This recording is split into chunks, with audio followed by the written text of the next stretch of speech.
Greetings and salutations from central Louisiana, just 3 miles west of Dry Prong.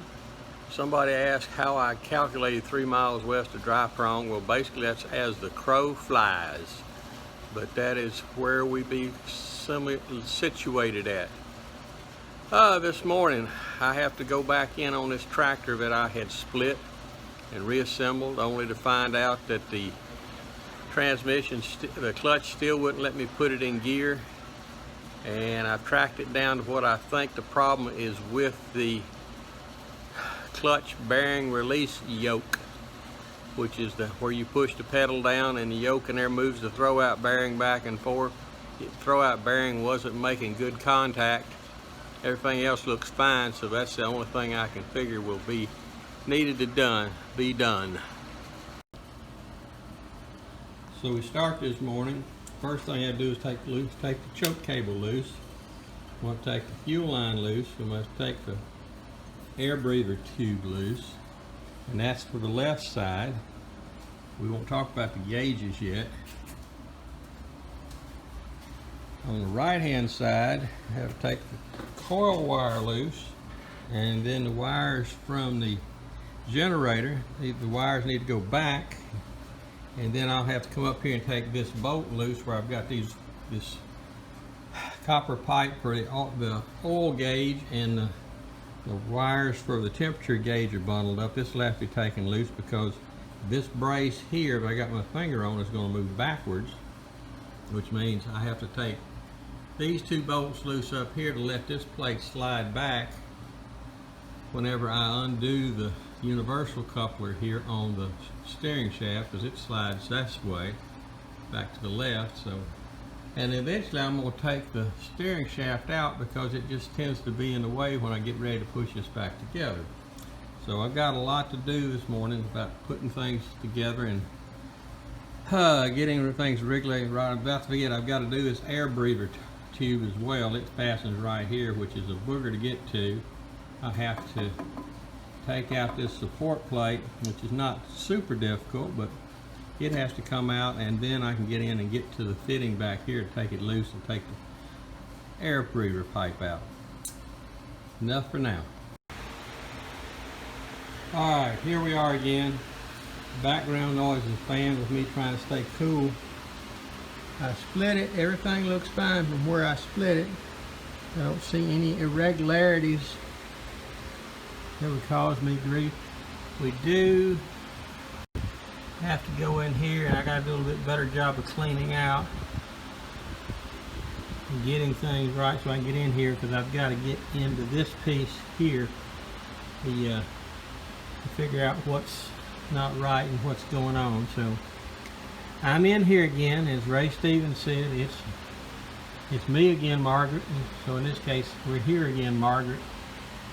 We'll see how it goes. I've got some more cleaning to do before I dig deeper into this, so we'll see how it works out. Okay, we're back in this bell housing again. I can see right here to the right,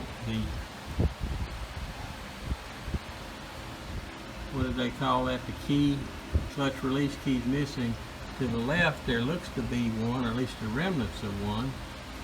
The only problem I'm facing here is if I do much, I'm going to have to take that yoke apart, which means I got to release that spring, which goes all the way to the back beyond that hydraulic unit here, which means I will most likely have to drop that unit to get back in there to get that spring rearranged.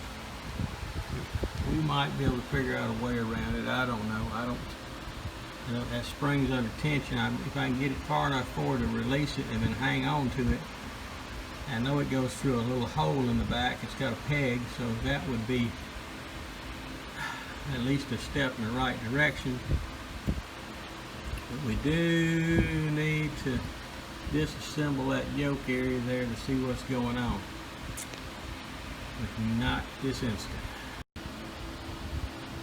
Alright, what happens if I pull all this out and I drop the hydraulic unit there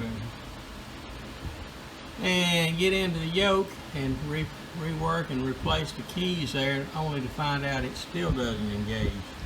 I don't know. I guess I'll have to punt and try. Alright, so I finally made a decision. It takes me a while.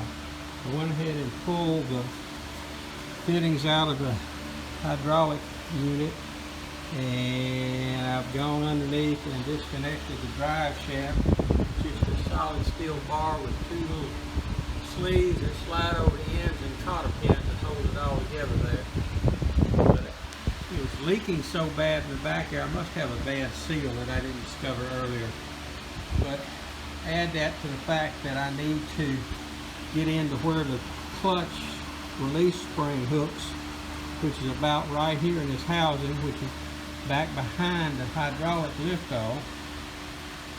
So that was the reason I made the decision to drop the hydraulics. So temporarily I got a 6-ton jack set up underneath the back. I'm going to drop the hydraulic liftoffs, hydraulic unit out of it, and set it to the side till I have a chance to work on the clutch area, and then look at these seals in the back and see if there's something I can do about them while I'm at this stage. Okay, this morning I picked this up off the floor and made a 12-inch square plywood with some risers on it to hold it up, so I'm getting ready to use that as a platform for when I use the other jack to put it back in. So that was a plus. It makes it a little easier to handle. It is a heavy house. Not specifically super heavy, but it is cumbersome.